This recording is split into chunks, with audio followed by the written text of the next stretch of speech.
राम राम भाइयों, चैनल ने सब्सक्राइब कर दियो। सब्सक्राइब करवा के लिए नीचे आड़ा लाल बटन न दबाओ। इको फायदा यो छे कि जो भी नयो वीडियो आओगो सबसे पहले थाने मिलेगा। बहुत साल पहले की बात है।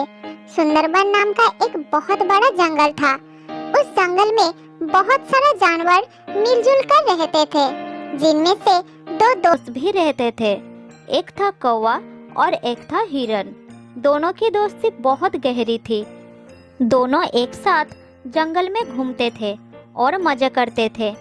जो मन में आया वो खाते थे और हमेशा तंदुरुस्त रहते थे। वो हर वक्त साथ रहते थे, साथ खाते थे और साथ रहते भी है। वो खाने के तलाश में दिन भर जंगल में घूमते रहते थे और शाम होने के बाद एक पेड़ के नीचे आश्रय लेते थे।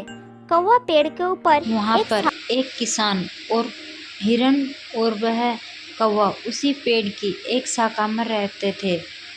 इस तरह उनके दिन बहुत अच्छे से निकलने लगे। तो एक दिन की बात है कि वह एक जंगल में घूम रहे थे, तभी अचानक वहाँ उनके पास एक लोमड़ी आ जाती है और वह लोमड़ी की नजर हट्टे कट्टे हिरन पर पड़ी और वो मन ही मन सोचने लगी, अगर मुझे इस हिरन को खाना है तो कोई ना कोई रास्ता निकालना पड़ेगा। अगर मैं इसके साथ दोस्ती कर लूँ तो इसको फंसा सकती हूँ, फिर इस हिरन का ताज़ा मांस मजे से खा सकती हूँ। हाँ, यही ठीक रहेगा। उस दिन से वो चालाक लोमड़ी हर रोज चोरी छुपे हिरन का पीछा करने लगी। एक दिन लोमड़ी ने देखा कि हिरन जंगल में घास खा रहा था और कौवा उसके पास नहीं था। फिर लोमड़ी धीरे धीरे हिरन के पास गई और कहने लगी, अरे हिरन, मेरे दोस्त कैसे हो? आज तुम अकेले आए हो? हिरन अचानक लोमड़ी की आवाज सुनकर थोड़ा घबरा गया और वो चुपचाप खड़ा रहा। अरे रुको रुको दोस्त, घबराओ मत। मैं तुम्हें कुछ नहीं करूँगी। कौन हो तुम और मुझे अपने दोस्त क्यों बुला रही हो? मैं तो तुम्हें पहचानता भी नहीं। अरे भाई,